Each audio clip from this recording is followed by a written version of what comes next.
నమస్తే welcome to gossips garage. ట్విస్ట్లు రోజుకో మలుపు. ఆ కేసు తెర మీదకు వచ్చినప్పటి నుంచి ప్రతి డెవలప్మెంట్ సంచలనమే. అరెస్ట్ల నుంచి రిమాండ్ల దాకా, నిందితుల బెయిల్ పిటిషన్ల నుంచి సిట్ ఆర్గ్యుమెంట్స్ వరకు అంతా నెక్స్ట్ లెవెల్ హీట్ ను క్రియేట్ చేస్తుంది.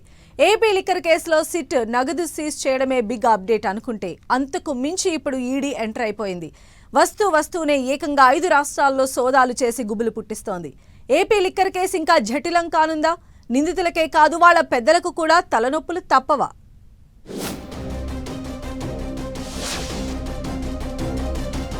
కొత్త మలుపు తిరుగుతున్న ఏపీ లిక్కర్ స్కామ్ కేసు. మద్యం కుంభకోణం కేసులో ఎంటర్ అయిన ఈడీ. 5 రాష్ట్రాల్లో ఈడీ సోదాలు, నిందితుల్లో గుబులు. ఈడీ రాకతో ఈ కేసు మరింత పీటముడిగా మారనుందా? ఇప్పటికే సిట్ కేసులతో నిందితులకు దొరకని బెయిల్. ఈడీ కేసులు నమోదైతే నిందితులకు ఇంకా హెడ్ఏక్ తప్పదా? ఇప్పటి వరకు స్టేట్ సర్కారు ఏర్పాటు చేసిన స్పెషల్ సిట్ టీమే ఆ కేసును దర్యాప్తు చేసింది. 12 మందిని అరెస్ట్ చేసింది సిట్.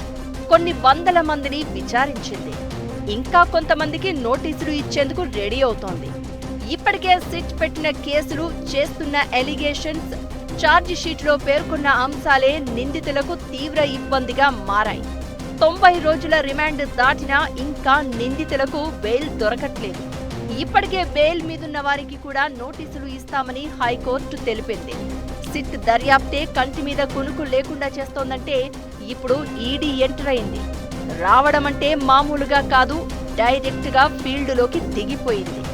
ఏకంగా టీములుగా విడిపోయి 5 రాష్ట్రాల్లో 20 ప్రాంతాల్లో సోదాలు చేశారు ఎన్ఫోర్స్మెంట్ డైరెక్టరేట్ అధికారులు. ఏపీ, తెలంగాణ, తమిళనాడు, కర్ణాటక, ఢిల్లీ ప్రాంతాల్లో ఈడీ రైడ్స్ జరిగాయి. దీంతో ఒక్కసారిగా ఏపీ లిక్కర్ స్కామ్ కేసు కీలక మలుపు తిరిగినట్లయింది. రాష్ట్ర ప్రభుత్వం ఏర్పాటు చేసిన సిట్ టీమే దర్యాప్తు చేస్తూ ఉండడంతో ఇదంతా రాజకీయ కక్ష సాధింపని, ఫాల్స్ కేసులు పెట్టి ఇబ్బంది పెట్టే కుట్ర జరుగుతోందని రివర్స్ అటాక్ చేస్తూ వస్తున్నారు వైసీపీ నేతలు. ఇప్పుడు ఈడీ ఎంటర్ కావడంతో ఈ కేసు ఇంకా పెద్ద సమస్యగా మారే ఛాన్స్ లేకపోలేదు.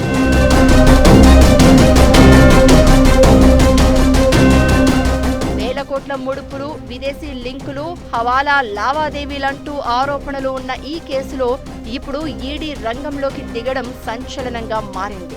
త్వరలోనే ఈ కేసుపై సిట్ పూర్తి స్థాయి ఛార్జ్షీట్ దాఖలు చేయనున్న నేపథ్యంలో ఈ స్టేజ్లో ఈడీ ఎంటర్ అయిందంటే ఈ కేసు మరింత క్లిష్టంగా, నిందితులకు తలనొప్పిగా మారే అవకాశం కనిపిస్తోంది. సిట్ అలిగేషన్స్ నుంచి తప్పించుకుని బెయిల్ తెచ్చుకున్న ఈడీ కేసులపై ఫైట్ చేయడం నిందితులకు అంత ఈజీ కాదు. మనీ లాండరింగ్ అంటూ ఈడీ కేసు పెట్టినా, నగదు సీజ్ చేసి ఆస్తులు ఫ్రీజ్ చేసినా ఈ కేసు మరో 3-4 ఏళ్లు నడవడం పక్కా. ఓవైపు కేసులు ఉక్కిరిబిక్కిరి చేసే అవకాశం ఉంటే, మరోవైపు ఆస్తులు ఫ్రీజ్ అయితే వాటికి కోర్టు నుంచి క్లీన్ చీట్ తెచ్చుకోవడం అతిపెద్ద సమస్యగా చెప్తున్నారు లీగల్ ఎక్స్పర్ట్స్. ఈడీ కేసుల్లో బెయిల్ దొరకడం అంత ఈజీ కాదు. ఢిల్లీ లిక్కర్ స్కామ్ లో ఏం జరిగిందో, నిందితులు బెయిల్ కోసం ఎంత కష్టపడాల్సి వచ్చిందో తెలియంది కాదు. అయితే ఇప్పుడు ఈడీ ఎంటర్ అయిందంటే ఇంకా బిగ్ అప్డేట్ ఉండబోతోందన్న టాక్ బయలుదేరింది. ఈడీ దర్యాప్తు స్పీడప్ అయితే ఈ కేసు ఎవరి టార్గెట్ గా ముందుకు కదులుతుందనేది మరింత క్లారిటీ రానుంది. ఇప్పటికైతే ఆరోపణలు ఎదుర్కొంటున్న కీలక వ్యక్తులందరూ అరెస్ట్ అయ్యారు. ఇక ఒకరిద్దరు మాత్రమే మిగిలి ఉన్నారని అంటున్నారు టీడీపీ నేతలు. ఈ నేపథ్యంలో ఈడీ వేట ఎలా ఉండబోతోందనేది ఉత్కంఠ రేపుతోంది.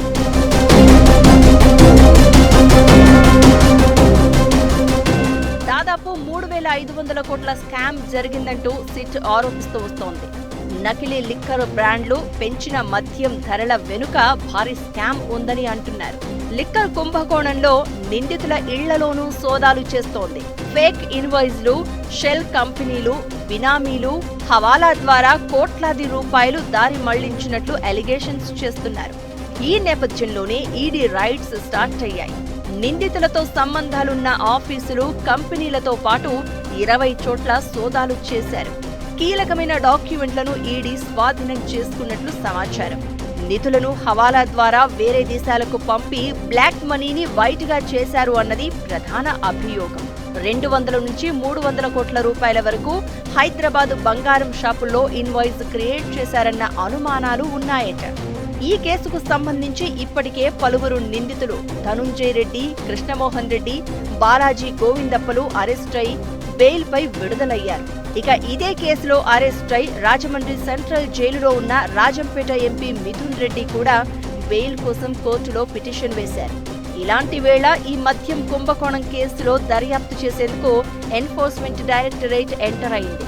23 కంపెనీలలో జరిగిన లావాదేవీలపై ఈడీ దృష్టి పెట్టినట్లు తెలుస్తోంది. అలాగే ఇప్పటివరకు సిట్ దాఖలు చేసిన ఛార్జ్షీట్లోని నిందితుల ఆస్తులు, కంపెనీలపై ఈడీ అధికారులు ఆరా తీస్తున్నారట. హైదరాబాద్లో సిట్ స్వాధీనం చేసుకున్న 11 కోట్ల నగదు వివరాలపై కూడా ఈడీ కూపీ లాగుతున్నట్లు తెలుస్తోంది. సిట్ అధికారులతో మాట్లాడుతూ తమకున్న డౌట్స్ ను క్లారిఫై చేసుకుంటూ ఈడీ అధికారులు సోదాలు చేస్తున్నట్లుగా చర్చ జరుగుతోంది. ఆల్మోస్ట్ లిక్కర్ కేసు చల్లబడిందన్న చర్చ జరుగుతోన్న టైంలో ఈడీ ఎంటర్ అవ్వడమైతే ఇది బిగ్ టర్న్ తీసుకోబోతోందన్న అనుమానాలకు దారితీస్తోంది. ఈడీ వేట ఎలా ఉంటుందో, మనీ లాండరింగ్ వ్యవహారంలో ఎవరెవరు ఇరుక్కోబోతున్నారో చూడాలి మరి.